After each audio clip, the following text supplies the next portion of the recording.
Thousands of migrants marching from Central America with their eyes set on the United States. But will the new administration give them the warm welcome that they're hoping for? A Biden transition official warning the caravan, quote, the situation at the border isn't going to be transformed overnight. Now is not the time to make the journey. Here to react is acting CBP Commissioner Mark Morgan. Good morning to you, Mark. Good morning, Ainsley. Thanks for having me. You're welcome. So what is your reaction to the Biden official's statement, considering the fact of what Joe Biden ran on? Well, look, there's a couple things, Ainsley. First of all, is that they're saying exactly what this president, this administration, and CBP have been saying since the onset of the global pandemic. It's just one example, that now is not the time. This is dangerous. They're risking their own lives, the lives of the workforce throughout the Western Hemisphere as they're doing this. And so they're finally on board. But what I would say is it's a little too little, a little too late. The rhetoric that's been out there, the campaign, the open border strategies, that's what's driving this, Ainsley. Look, they're using WhatsApp and FaceApp, and the organizers of these caravans have been very clear. The reason why this is happening right now is because of the perception that our borders are going to be open under the Biden administration. And unfortunately, in this case, they're correct. Mark, I hear you talking about WhatsApp, talking about the smugglers, the organizers of the caravan, filtering this message down. Can you take us a little bit more behind the scenes? I can't imagine all these migrants were sitting around during the American presidential election watching the Democratic primary. So how does that message get down to Honduras and a caravan starts forming that this might be the time we need to head north?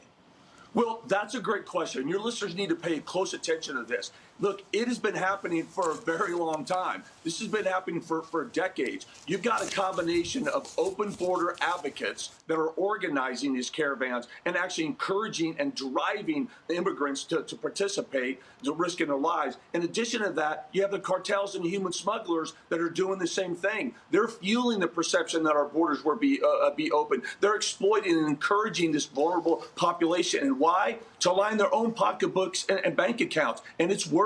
So at the end of the day, the only winners here are the cartels and human smugglers. It's absolutely disgusting, but that's what open border policies drive. That's what's happening with these caravans right now as we speak. That's right. And Mark, wouldn't you agree that as you look at those thousands of migrants heading north, Joe Biden's people who are saying, now is not the time. Essentially, it means come later when we try to fix things, because right now in the first 100 days, Joe Biden's incoming administration doesn't need the optics of seeing that line of people just stream across the border in El Paso or Laredo or some place like that, or being stopped at the border and being arrested and turned around and say, go that way, because the people in the political middle want to think that he's still going to enforce border enforcement and would be heartbroken to think that the border is wide open. Steve, that's exactly right. What I've been saying, a few weeks ago when the Biden administration started backing off what they promised they were going to do on day one, I said, look, nothing has changed. They haven't adjusted their policies. They're just kicking the crisis down the road. Yeah. But it's too late. Again, the caravans, we've got an estimate between 9,000 to 12,000 people that have already made it through Honduras, and they're halfway through Guatemala right now. And the sole reason why this has begun, and we're seeing this right now, is because of the Biden administration policies. The belief is they're going to be let in. So they're not hearing this now. Hey, wait, it's not going to happen on day one. They're already coming. Yeah. Well, Mark, you're the expert. So if Steve's right, if they are saying essentially come later, what does it look like if they do come later? Because they're clearly listening to the messages. They're coming now. The timing is not lost on us. This is the week of the inauguration, and now this is the first caravan of the year. So if they do come, what does that look like? How do they handle that? Well, Ainsley, that's the question, and that's what we've been telling the Biden administration team. They can't do what they say they're going to do. Think about that. No deportations for 100 days. They're going to get rid of MPP, which stopped catch and release. And now it's clear they're going to give amnesty to millions and millions of people that are here illegally. If they do what they're going to say they're going to do, the only result of that will be an unmitigated illegal migration crisis that will make 2019 pale in comparison. Not to mention COVID. That's the only result. Not to mention COVID. They'd have to quarantine for 10 days. That's exactly right, Ainsley. So that actually leads me into this question, Mark. not just this caravan, but any potential migration patterns going north in the future, what will be the role of those other Central American countries, Guatemala, Mexico? Will these caravans easily reach our border? What will be the approach of Mexico and Guatemala in either turning these migrant caravans away or opening up the doors to head north?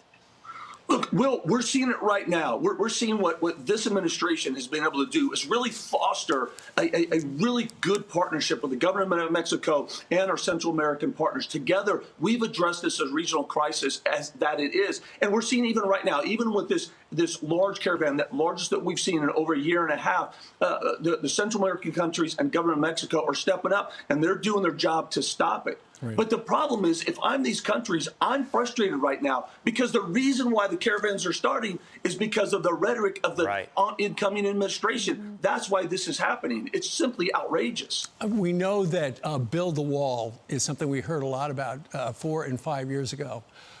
Looking ahead, is there any possibility that the Joe Biden administration might actually take down those 400-some miles of wall that were either reconstructed or built new? And what sort of financial liability is the federal government on the hook for if they pull the plug on further construction? Steve, I tell you, I'm very concerned. The incoming president himself has been very clear. I'm not going to build another foot of wall. Now, unfortunately, the United States has the ability to terminate these contracts. But if they terminate the contracts that we already have awarded right now, it will cost the taxpayer billions of dollars. That's with a B. It will cost thousands and thousands of jobs. It costs billions of dollars to not do something? Exactly. Think about it. So we have to pay them for performance they've already completed. We have to pay them, for example, let's say they dug a trench, right, and they put some rebar in the trench to put steel and concrete. We actually have to pay them to pull the rebar out and fill the trench back in. It's unconscionable. And then materials. We have about 270,000 tons of ballots already been produced or about to be. We're going to have to pay them for that, and then we're going to have to pay them to either destroy it or store it.